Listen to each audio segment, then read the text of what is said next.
Anong future ni Mr. Sonoda? Kung ako ang Red Bull, I would retain Yuki for 2026. Given na bago yung regulation, bago yung mga rules, so they need experienced driver to navigate kung ano dapat ang mga, in terms of fine-tuning the car. And then, I would also retain Liam Lawson. Pero sa main team na Red Bull Racing, I think malaki yung chance ni Isaac Hadjar na ma-promote bilang number 2 driver alongside Max Verstappen. Sa tingin mo paring Dax, kung makuha si Hadjar at mailipat siya sa number 2 seat ng Red Bull, good news ba to sa Team Hadjar? O mas magandang magstay si Hadjar sa Racing Bulls at dun siya maging successful? Well, common sense dictates na Hadjar should stay sa Racing Bulls, di ba? Parang naging torture chamber ng mga driver yung seat number 2 sa Red Bull. Since Checo Perez, wala pa talagang nakapag-control sa sungay ng toro na yon.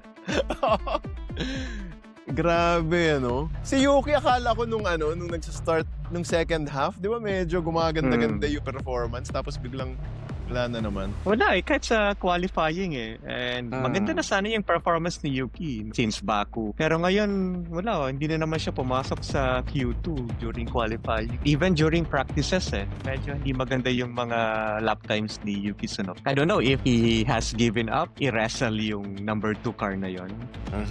Kasi nakakapagod din Isipin mo, lahat ng race, ganun yung characteristics ng kotse mo. Talagang makikipag-wrestling ka dun sa dinadrive mo para lang makakuha ka ng magandang lap times. Yes.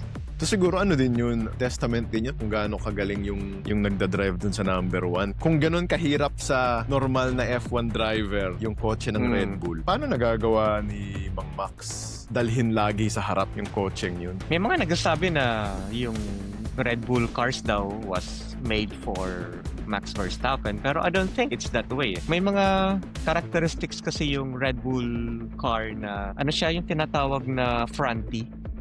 Masyadong sensitive yung front. Oh, okay. So parang pag yung alam mo yung mga mouse, yung konting galaw mo lang, saan napupunta yung pointer. Max has that ability na makontrol niya yung ganong ka-sensitive na ganong ka-twitchy na kotse. And I think he likes it that way. Extra sensitive yung car to have that accuracy sa mga corners. Kasi iba yung driving style din talaga ni Max And syempre kung ikaw ang Red Bull, ang susundin mo syempre yung sabi ng number 1 Max, driver. Diba?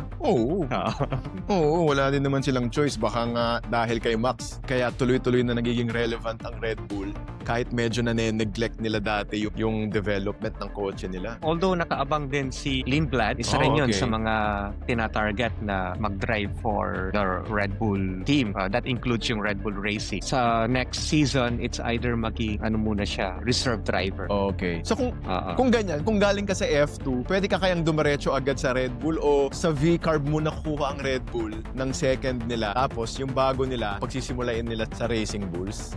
By history, lahat ng mga drivers, especially mga rookies, dumadaan muna ng Racing Bulls bago sila ma-promote sa Red Bull Racing. For Lindblad, I think Racing Bulls muna siya or reserve driver din ng Red Bull Racing. Since na may 4 lang na seats and then there are 5 drivers, for me, if I'm team principal of Racing Bulls, I would get Yuki and then Liam Lawson for their experience. Kasi nga, bago yung mga rules and regulation for the next season.